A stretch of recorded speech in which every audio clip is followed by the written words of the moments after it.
Prenons le temps de regarder le sondage léger qui était hyper intéressant. On s'en parlait. Premier sondage, ça va soit donner une longueur d'avance. Ça, c'est les intentions de vote actuelles. Le PQ baisse de 3.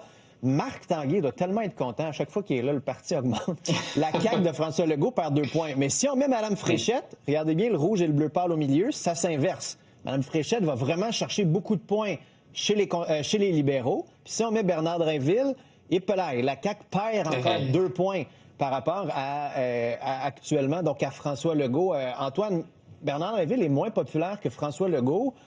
Puis là, il se prétend de vrai monde. Est-ce que ça marche ou il va vraiment courtiser le même monde qu'Éric Duhaime? Oui, bien, c'est une des raisons pour lesquelles, tu sais, il joue il essaie de jouer au centre droit absolu, là. Il sait que, on le voit dans les sondages, la montée du Parti conservateur chez les francophones dans plusieurs régions et notamment sur la rive sud de Québec. Tu sais, quand tu dis qu'hier, il y avait aussi Marc Picard puis Janvier Grondin qui étaient là, vraiment, qui incarnent l'ADN de l'ADQ dans la CAQ, là. Donc, il y a tout ça.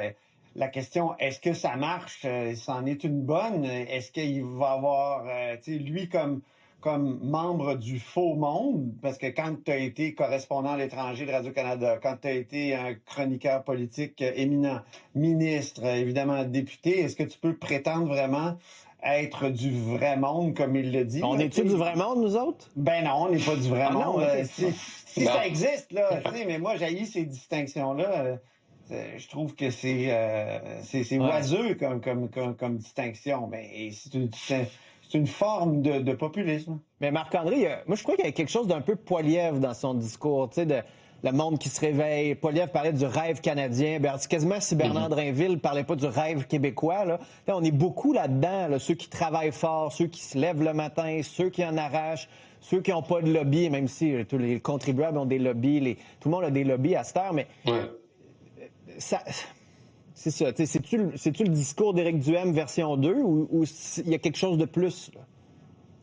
Ben, il y a une espèce de réveil par rapport à... on met aux poubelles tout ce que la CAQ quasiment a fait depuis 8 ans. Là. Monsieur Drinville s'est fait poser la question par rapport à la rupture, mais il dit, on a fait quand même des bonnes choses, mais clairement, quand tu écoutes M. Drinville, juste son discours hier, tu dis, est-ce qu'il peut rester à la CAQ s'il ne remporte pas la course, là?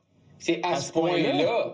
Ben, je trouve, là, il va tellement loin par rapport à ce qu'ils ont fait, de ce qu'ils proposent. Là, tu dis, ben, si Mme Fréchette n'a pas le même constat et ne fait pas ce genre de changement-là dans ses premiers jours, si c'est elle qui remporte, mais tu dis, est-ce que M. Drinville peut être à l'aise dans ce parti-là, là, parce qu'il y a quand même un constat. Et je pense que son propos est partagé quand même par rapport à beaucoup de gens dans la population, par rapport à l'échec de la CAQ et la déception que la CAQ s'est dénaturée au cours des 2 derniers mandats. Elsie, qu'est-ce que tu en penses de ça? Est-ce qu'il peut rester s'il ne gagne pas?